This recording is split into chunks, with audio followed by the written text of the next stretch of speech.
Atrévete a cruzar el umbral de lo desconocido con los misterios clasificados como los códigos paranormales, enigmas que desafían a la ciencia, conspiraciones y creencias insólitas, fenómenos paranormales, bestiario mitológico, invitados especiales, la bitácora insólita, el diario de un investigador. Con Antonio Zamudio. Comenzamos.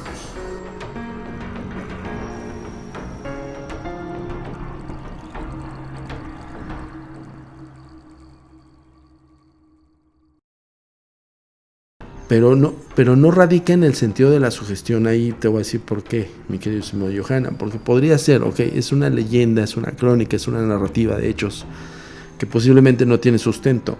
El sustento es que pierden la vida una serie de familiares en ciertos tiempos específicos, que con el número 7.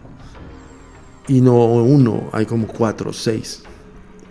Y la preocupación de Ellis cuando me busca y dice, me preocupa mi hijo Carlos. Tiene tanto de edad y me preocupa Antonio. Entonces es cuando tomamos el caso. Entonces nosotros investigamos todo el contexto de no solamente la narrativa de la persona que está presenciando hechos paranormales en su rancho, sino nosotros escarbando, Johanan, dimos con la narrativa del suegro de esta Eli. Y el suegro de esta Eli se entrelaza, esa forma de ver como un ánima se lo quiere llevarse a alguno de sus hijos, se entrelaza con el caso de Alondra. Alondra y la posesión, quien nos dice de la posesión de Alondra es Eli. Durante el caso que estamos investigando con ella me dice, oye, tengo una comadre que su hija se puso mal, ¿qué hago? Y como mal, y ya me explica los síntomas, y los síntomas eran superfuerza, hablar lenguas perdidas, evidencia sobre todo y cosas así. Entonces son como datos específicos que nosotros como investigadores ya sabemos. Y ¿sabes lo que hice? Le dije, a ver, delégaselo al párroco de la iglesia. Digo, directo, Eli, nosotros no podemos interceder, porque estábamos en pleno bicho. Digo, no podemos tomar el caso. Pero mientras yo veo por el lado del eclesiástico acá, de lo que es la diócesis primada, que tenemos contactos. Entonces va él y le dice a la comadre, tienes que llevar a tu hija tal, y empieza todo el proceso de la posesión de Alondra. Pero, por ejemplo, nosotros hicimos un podcast la semana pasada revelando todo lo que conlleva cómo se entrelaza el caso de Alondra y el de Eli Castelo. Ellos asisten en una de esas misas de liberación en Cerro Gordo. Es un padre que incluso es muy conocido allá en Guadalajara, Johanan. O sea, tú buscas el padre exorcista, lo encuentras, el padre Beto. Lo van a ver cientos de personas. Hace liberaciones multitudinarias. O sea, está es muy conocido porque es muy bueno. Es uno de los padres exorcistas que casi lo ven como Gabriel Amor. Así literal, no exagero. Entonces, pues ya nos tienes como buscando el behind. Cuando llega a mis manos la serie de Netflix, Me Encuentro con el Mal, me dicen los de Netflix, oye Zamudio, queremos casos de exorcismos. Dije, yo me acuerdo de un caso que me llegó por parte de Eli. Y vuelvo el contacto con Eli y me dice, sí, Antonio, así. Y al final de cierto tiempo, 2023 te hablo, Eli nos narra qué fue lo que pasó, porque se entrelaza el caso de Alondra, que sí fue parte de un proceso de exorcismo, estaba en proceso de liberación.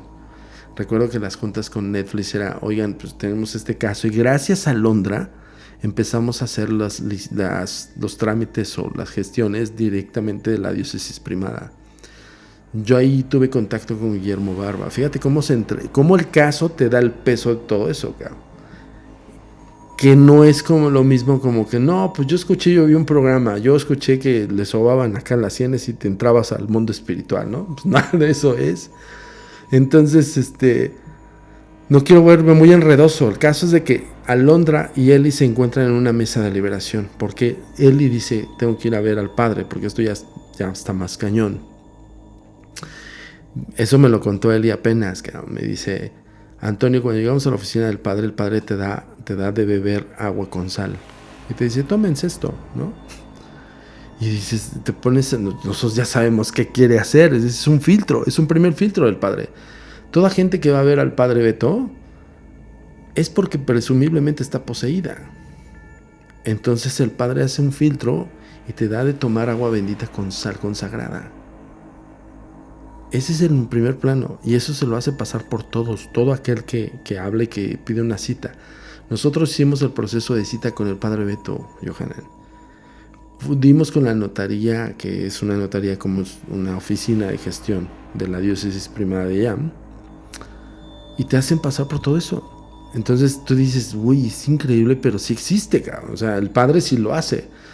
Y me da risa a él y me dice, bueno, después de que estuvimos ahí entrevistándonos con el padre, se levanta y me dice, qué bueno, el primer filtro ya lo pasaron, ¿no?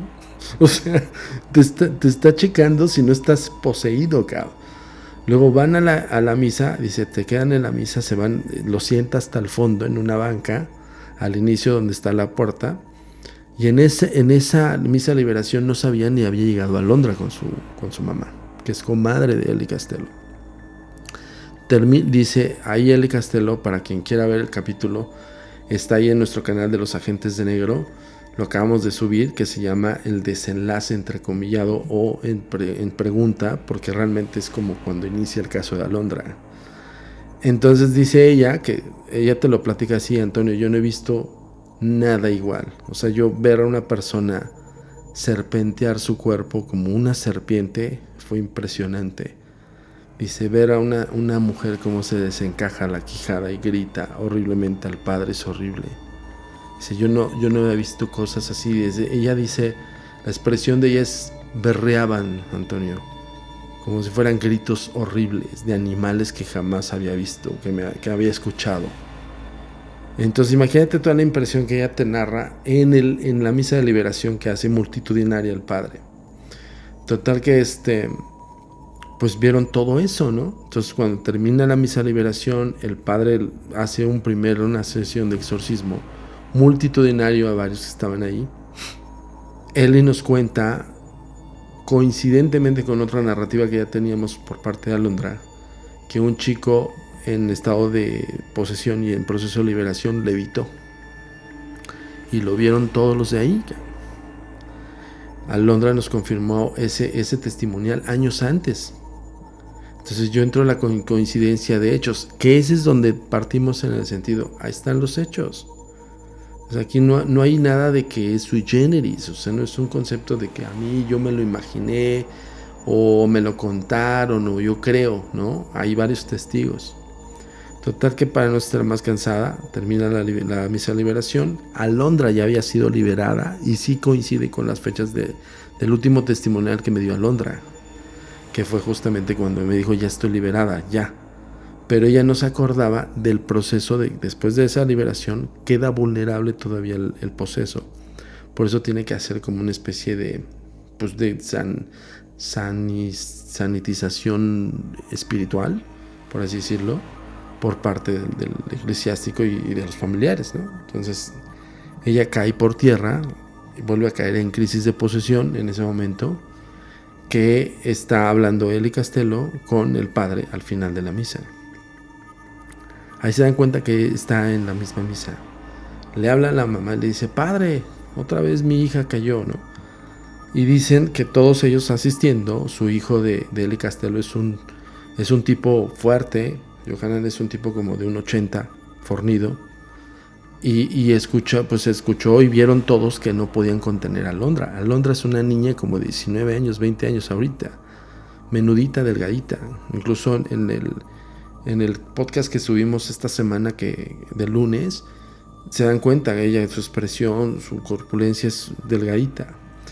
Pues no podían contenerla entre 6 y 7 canijos. Entonces el hijo de Eli va a contenerla también. Entonces dice que cuando llega y la toca, primero le dice uno de los que ayuda al padre, dice, no puedes tocar a un poseso así, ten la cruz de San Benito, ¿no? Tienen hasta sus fórmulas, ¿sabes?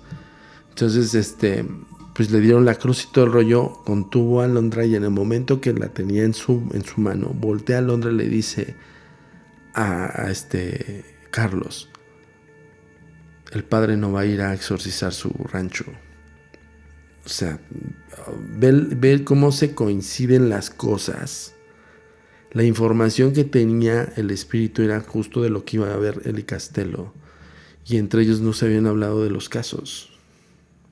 Le dice Alondra a Carlos: yo contigo no he podido, pero yo me voy a encargar de que no vayan a exorcizar nada. Ustedes me pertenecen.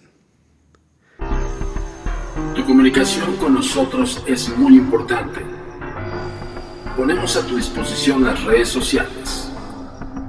Facebook, Agencia Mexicana de Investigación Paranormal. Instagram, @amiparanormal_ y @turinsólito. Twitter, @amiparanormal y @agentes de negro. Suscríbete a nuestro canal de YouTube, A Mí Paranormal de los Agentes de Negro y Agentes de Negro. TikTok, @amiparanormal. Nuestro sitio oficial web, www.agentesdenegro.com.